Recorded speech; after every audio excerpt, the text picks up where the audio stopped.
Hello everyone. Solution गुरु tricky law channel में आप सभी का मोस्ट वेलकम है और मैं हूँ प्रतिज्ञा सिसोदिया। हमने सीआरपीसी की टेस्ट सीरीज चलाई है जो कि एमपी एडीपीओ, एमपी सिविल जज, MP higher judiciary service, district जज की जो भी एग्ज़ाम है इसकी वैकेंसी आई हुई है।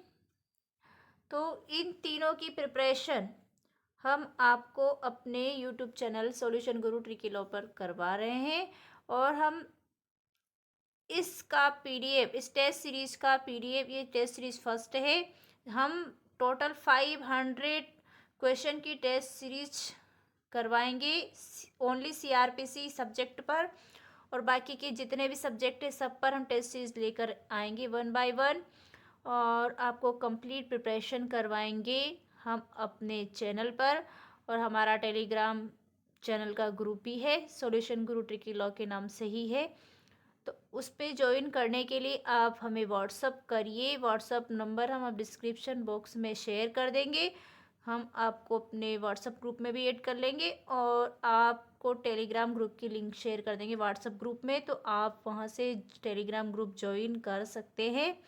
जो कि टेस्ट सीरीज तो बिल्कुल फ्री है और ऑनलाइन क्लासेस आप करना चाहते हैं तो ऑनलाइन क्लासेस के लिए जो एम पी एडीपीओ की जो फीस है वो है 500 per month. M P C J, M P H S की, डिस्ट्रिक्ट जज की जो फीस है, ये कॉमन सब्जेक्ट है इन तीनों एग्ज़ाम्स में। तो ये प्रिलिमिनरी एग्ज़ाम जो एम पी सी जे का, इसमें इसके साथ ही में हम आपको मतलब मेंस के जो नोट्स है वो भी प्रिपेयर करवाते जाएंगे। तो हमारी फीस ओनली, टोटल अमाउंट जो है फीस का वो है 6000 रुपीज़। तो आपको एम पी एडीपीओ के लिए तो 500 पर मंथ पे करने होंगे और एम पी सी जे के लिए 6000 रुपीज़ है टोटल अमाउंट, जिसमें आपको जिसमें से मतलब 2000 रुपये रजिस्ट्रेशन फ़ीस देनी है पहले, सबसे पहले। उसके बाद जो 4000 रुपये बचेंगे, 4000 रुपीज़, वो आप बाद में भी इंस्टॉलमेंट में कर सकते हैं। तो चलिए हम आगे बढ़ते हैं, हमारी टेस्ट सीरीज शुरू करते हैं।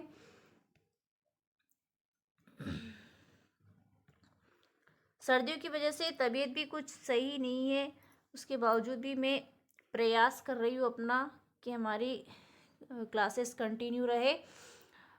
सीआरपीसी के तहत संक्षिप्त विचारण के अंतर्गत दिए जा सकने वाले अधिकतम कारावास की अवधि है।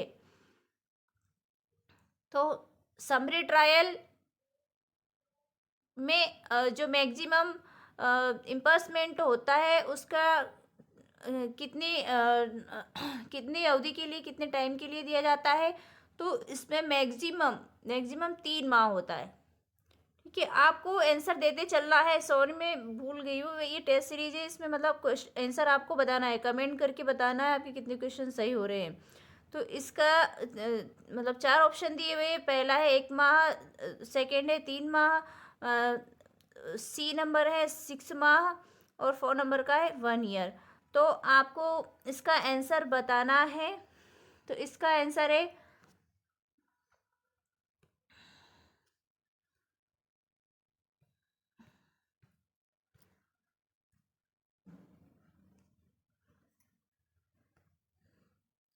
इसका राइट आंसर जो है वो है ये बी, ऑप्शन नंबर बी, 3 माह।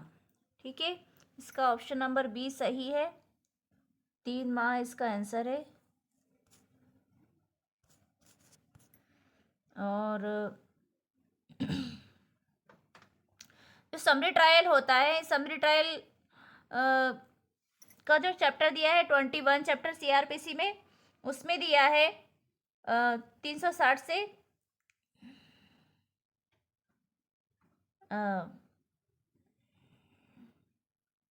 सॉरी, उसमें जो समरी का जो चैप्टर दिया है उसमें मतलब ये मैक्सिमम समरी ट्रायल होता है, उसमें देते हैं 3 मंथ का मैक्सिमम पनिशमेंट इम्पर्समेंट देते हैं उसमें। उसके बाद आता है क्वेश्चन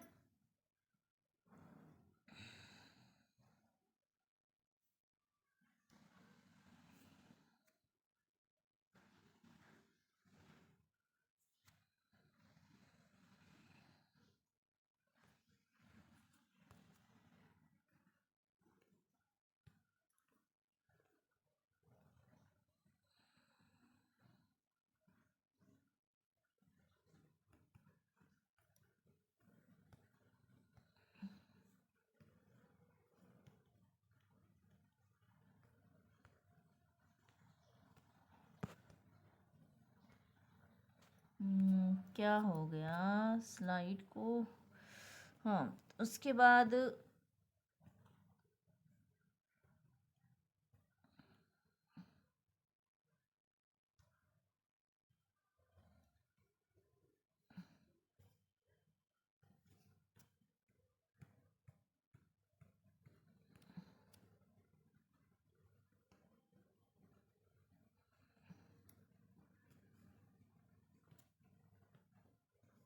तो इसमें क्वेश्चन नंबर 2 है, सीआरपीसी के अंतर्गत कौन सी अनियमितता कार्यवाही को दूषित करती है और शून्य होगी यदि कोई मजिस्ट्रेट जो विधि द्वारा इस निमित्त सशक्त न होते हुए करता है। मतलब जो इसमें जो इरेगुलर प्रोसीडिंग का जो चैप्टर दिया हुआ है 35 दिया हुआ है, उसमें 360 से दिया हुआ है ना,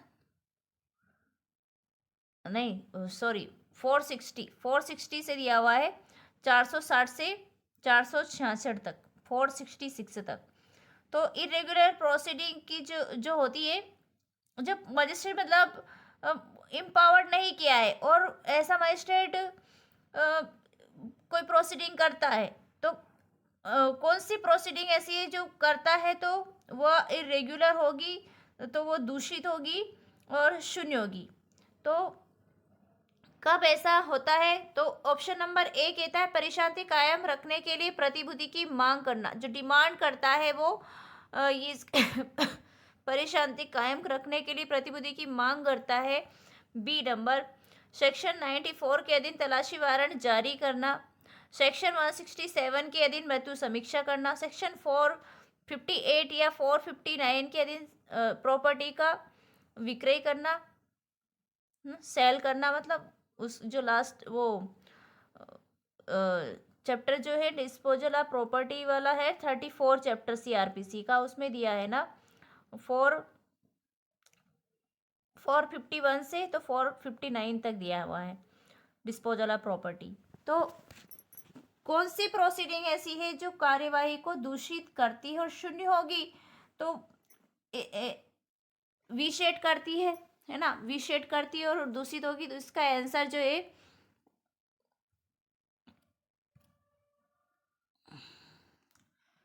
पेन का यूज करना पड़ेगा, तो इसका राइट आंसर होगा परिशांति कायम रखने के लिए प्रतिभूति की मांग करना। क्योंकि परिशांति कायम रखने के लिए प्रतिभूति की मांग करने के लिए जिस स्पेशल इम्पावर्ड किया गया है मजिस्ट्रेट वही तो कर सकता है।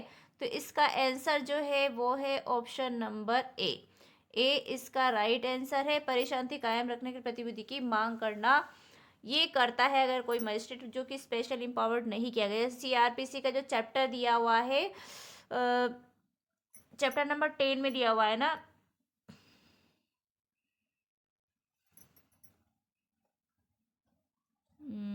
हाँ 106 सॉरी चैप्टर नंबर 10 नहीं है, वो चैप्टर नंबर 8 है, क्योंकि वो एक सेम चैप्टर है ना, दोनों 8 और उसका नाम एक जैसा ही है। हाँ, तो परिशांति कायम रखने के लिए प्रतिभूति की मांग करना वो तो चैप्टर 8 में दिया गया है। और वो जो मतलब जो 3 साल का बॉन्ड भरवाते हैं, 1 ईयर का बॉन्ड भरवाते हैं, तो जैसे एक तो सेशन कोर्ट और जुडिशियल मजिस्ट्रेट फर्स्ट क्लास इनका है, उसमें दिया हुआ है 106 सेक्शन में ये जुडिशियल मजिस्ट्रेट करवाते हैं। चैप्टर 8 में दिया गया है जो 106 से तो 124 तक दिया हुआ है ना। फिर चैप्टर 9 शुरू हो जाता है मेंटेनेंस वाला, उसमें 125 से 128 तक दिया हुआ है।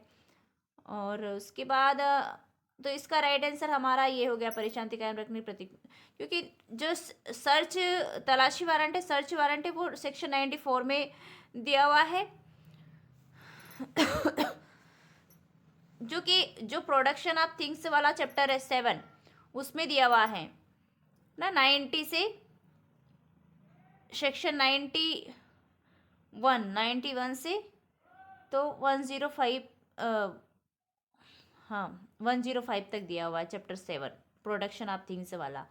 तो उस वो कार्यवाही अगर कर लेता है तो वो विशेष नहीं होगी, ठीक है, वो दूषित नहीं होगी, शून्य नहीं होगी। और 176 से जो मृत्यु समीक्षा करता है वो कर लेगा। 3 वर्ष होगा तो जो कॉग्निजेंस लेने की, किसी भी अपराध का कॉग्निजेंस लेने की जो टाइम पीरियड है, लिमिटेशन है, वो है 3 साल। कब होगी? सीआरपीसी के अकॉर्डिंग बताया गया है, सीआरपीसी में। ठीक है, तो ऑप्शन नंबर ए है, यदि अपराध 1 ईयर से अधिक किंतु 3 साल से अनधिक अवधि के लिए कारावास से दंडनीय है।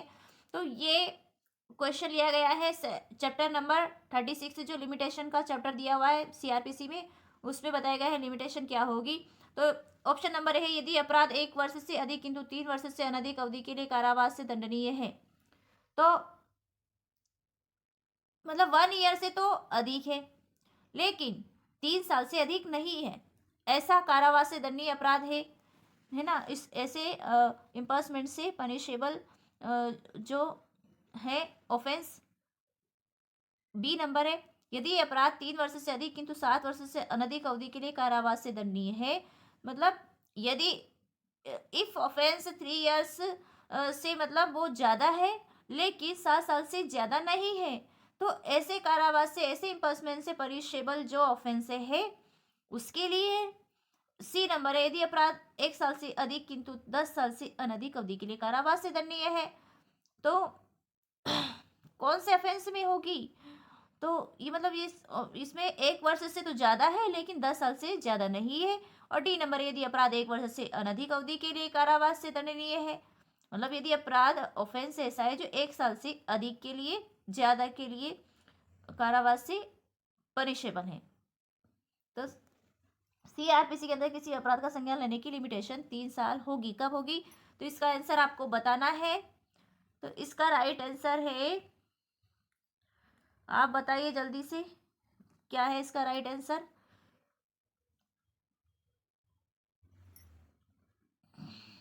यदि अपराध 3 वर्ष से, बताइए।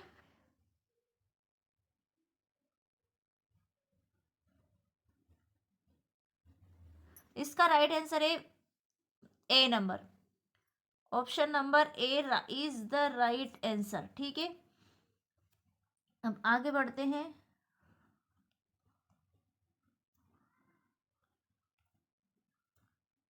क्वेश्चन नंबर 4 पे आते हैं। मध्य प्रदेश में धारा 317 और धारा 318 भारतीय दंड विधान की अपराध किस न्यायालय द्वारा विचारणीय है? तो एमपी की बात है कि एमपी में जो आईपीसी की सेक्शन है ना, 317 और 318 का अपराध किस न्यायालय द्वारा विचारणीय है? तो उसके बारे में ए न्यायिक दंडाधिकारी प्रथम श्रेणी के द्वारा, बी है मुख्य न्यायिक दंडाधिकारी के द्वारा, सी है सत्र न्यायालय के द्वारा, और डी है मुख्य महानगर दंडाधिकारी के द्वारा।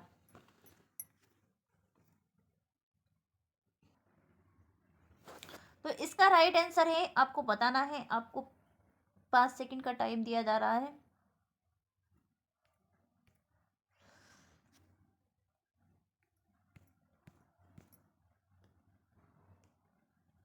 तो इसका राइट आंसर है सी नंबर, इसका राइट आंसर है सत्र न्यायालय के द्वारा, सेशन कोर्ट के द्वारा विचारणीय है। 317 और 318 का जो ट्रायल होगा वो होगा सेशन ट्रायल। ठीक है,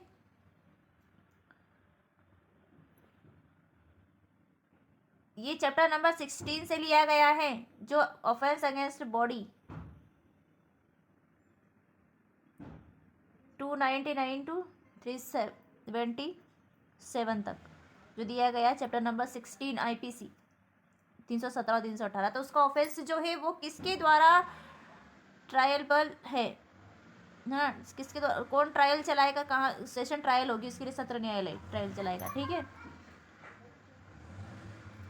तो इसका आंसर है right C number. Question number 5 है,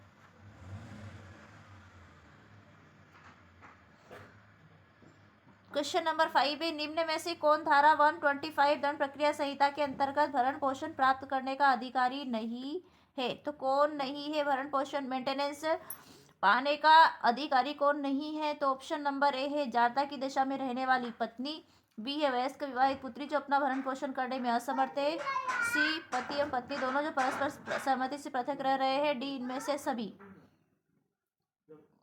बताइए राइट आंसर इसका। इसका राइट आंसर है डी, इनमें से सभी।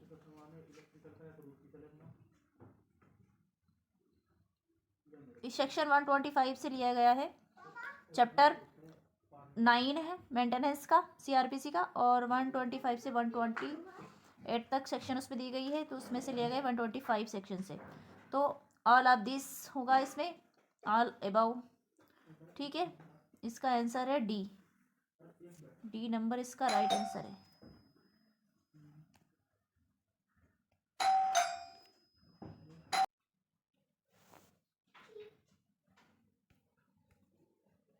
क्वेश्चन नंबर 6 है, दोष सिद्धि के बाद धारा सेक्शन 389(3) 389(3) दंड प्रक्रिया संहिता के अंतर्गत विचारण न्यायालय अभियुक्त को कब जमानत पर छोड़ सकता है। मतलब ट्रायल कोर्ट जो है वह एक्यूज्ड को कब बेल पर छोड़ सकता है। दोष सिद्धि के बाद की बात है। ठीक है, तो ऑप्शन नंबर ए है जब अभियुक्त जमानत पर हो तथा कारावास 3 वर्ष से अधिक न हो। बी जब अभियुक्त जमानत पर हो तथा कारावास 5 साल से अधिक न हो। सी जब अभियुक्त जमानत पर हो तथा कारावास 4 साल से अधिक न हो। डी जब अभियुक्त जमानत पर हो तथा कारावास 2 साल से अधिक न हो। तो इसका राइट आंसर बताइए आप लोग। टेस्ट सीरीज है ये, आपको टेस्ट देते चलना है, आंसर बताते चलना है। और अगर आपको ये पसंद आ रही हो टेस्ट सीरीज तो आप लोग प्लीज़ लाइक ज़रूर करिए। आपका एक लाइक मुझे मोटिवेट करता है ताकि मैं आगे की टेस्ट सीरीज़ लेकर आती रहूँ 500 क्वेश्चन पर। और अगर आप पहली बार इस वीडियो को देख रहे हैं, हमारे चैनल को देख रहे हैं, वॉच कर रहे हैं, तो आप चैनल को सब्सक्राइब ज़रूर कर लीजिए। ठीक है, तो अब इसका राइट आंसर आपको बताना है। तो इसका राइट आंसर ए नंबर है। ठीक है, इसका राइट आंसर जो है वो ए नंबर है, जब अभियुक्त जमानत पर होता कारावास 3 साल से अधिक ना हो। ठीक है,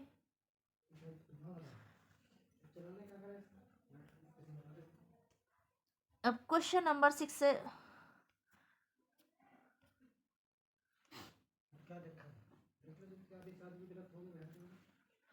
क्वेश्चन नंबर 7 है, 6 था 7 है। एक आवेदन अंतर्गत धारा 257 दंड प्रक्रिया संहिता प्रस्तुत हुआ जो कि स्वीकृत किया गया, तब अभियुक्त को। एक आवेदन अंतर्गत धारा 257 दंड प्रक्रिया संहिता प्रस्तुत हुआ जो कि स्वीकृत किया गया, तब अभियुक्त को ऑप्शन नंबर है छोड़ दिया जाएगा, बी उन्मोचित कर दिया जाएगा, सी है दोष सिद्ध किया जाएगा, डी है दोष मुक्त किया जाएगा। मत कर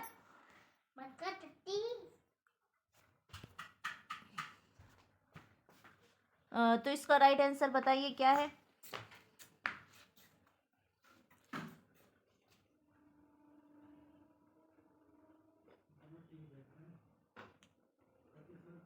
तो इसका राइट आंसर है ऑप्शन नंबर डी। इसका राइट आंसर है ऑप्शन नंबर डी, दोष मुक्त किया जाएगा। ठीक है, क्योंकि ट्रायल चलता है और आरोपी रचित हो जाते हैं, उसके बाद अगर कंप्लेंट वापस ले रहे हैं तो उसको दोष मुक्त किया जाएगा, उन्मोचित नहीं किया जाएगा। ठीक है, दोष मुक्त होगा। जैसे राजीनामा करते हैं उसमें भी दोष मुक्त किया जाता है, उन्मोचित नहीं किया जाता है, क्योंकि ट्रायल चल गई है, आरोपी रचित हो गए, तो उसके बाद दोष मुक्त होता है, दोष सिद्ध नहीं होता।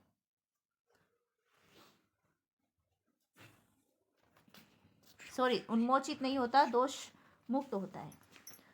अब क्वेश्चन नंबर 8 है, धारा 321 दंड प्रक्रिया संहिता के अंतर्गत कौन अभियोजन प्रकरण वापस ले सकता है। तो जो अभियोजन वापस कौन लेगा उसके बारे में 321 सेक्शन में बताया गया, 321 है ना, अभियोजन वापस लेने की बात है, तो कौन ले सकता है। तो उसके बारे में है ऑप्शन नंबर ए राज्य शासन, बी है मामले का भार साधक लोक सेवक लोक अभियोजक न्यायालय की अनुमति से, सी है मामले का भार साधक लोक अभियोजक न्यायालय की अनुमति के बगैर भी, और डी है जिला मजिस्ट्रेट। तो आपको इसका राइट आंसर बताना है। तो इसका जो राइट आंसर है वो है ऑप्शन नंबर बी, मामले का भार साधक लोक अभियोजक न्यायालय की अनुमति से। तो न्यायालय की परमिशन से जो पब्लिक प्रोसिक्यूटर है वो लेगा। ठीक है,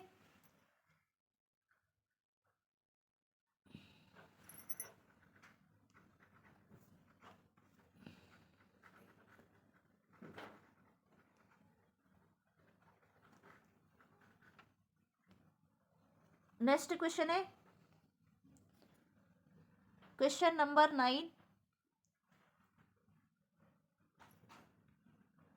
क्या धारा 258 दंड प्रक्रिया संहिता के अधीन उन्मोचित किए गए व्यक्ति का उसी अपराध के लिए पुनः विचारण किया जा सकता है?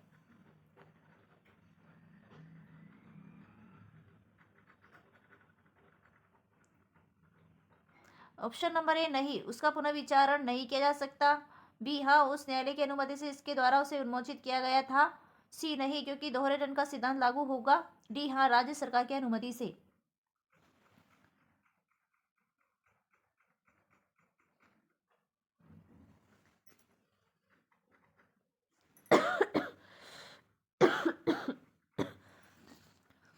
तो बताइए इसका राइट आंसर क्या है?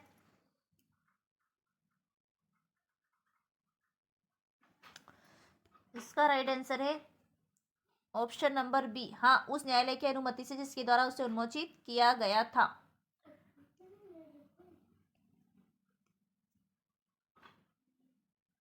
अब क्वेश्चन नंबर लास्ट है 10 नंबर, क्वेश्चन नंबर 10 है और लास्ट क्वेश्चन है ये। क्वेश्चन 10, धारा 167 दंड प्रक्रिया संहिता के अंतर्गत कार्यपालक मजिस्ट्रेट अधिकतम कितने दिनों का रिमांड दे सकते हैं? जो एग्जीक्यूटिव मजिस्ट्रेट है वो सेक्शन 167 के अकॉर्डिंग कितने दिनों का रिमांड दे सकते हैं?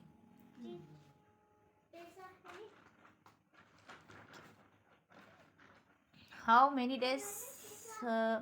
ऑप्शन नंबर ए है 15 डेज, बी है 7 डेज, सी है 60 डेज और डी है 90 डेज। तो 15 दिन, 7 दिन, 60 दिन, 90 दिन, कितने दिनों का देंगे रिमांड? इसका आंसर बताइए जल्दी से, जल्दी से इसका आंसर बताइए। तो इसका राइट आंसर है बी, 7 दिन का रिमांड जो है एग्जीक्यूटिव मजिस्ट्रेट दे सकते हैं। एग्जीक्यूटिव कितना देंगे? 167 के अंतर्गत 7 डेज का। ये इन्वेस्टिगेशन वाला जो चैप्टर है, इन्वेस्टिगेशन कंप्लीट नहीं होता है, उसके लिए और टाइम चाहिए इन्वेस्टिगेशन करने के लिए, तो कोर्ट की परमिशन चाहिए कार्यपालक मजिस्ट्रेट की।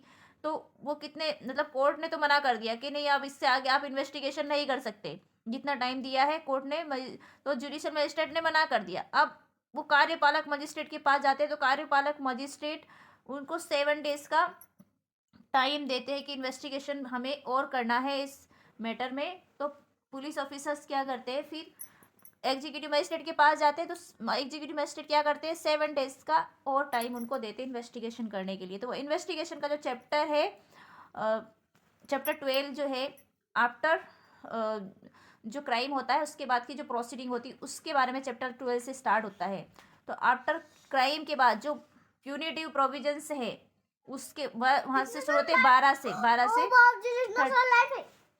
तो फिर उसमें जो है वो दिया हुआ है 154 से तो 176 तक उसमें जो सेक्शन दी गई है। तो ये हमारा कंप्लीट हो गया है। इसमें जो ये पीआर जो है, रिमांड जो है वो 7 डेज का देते हैं एग्जीक्यूटिव मजिस्ट्रेट। इस तरह से हमारा कंप्लीट हो गया। Thank you so much watching this video. अगर आपको अच्छा लगा है तो लाइक ज़रूर करिए और नए हैं चैनल पर तो सब्सक्राइब जरूर कर लीजिए।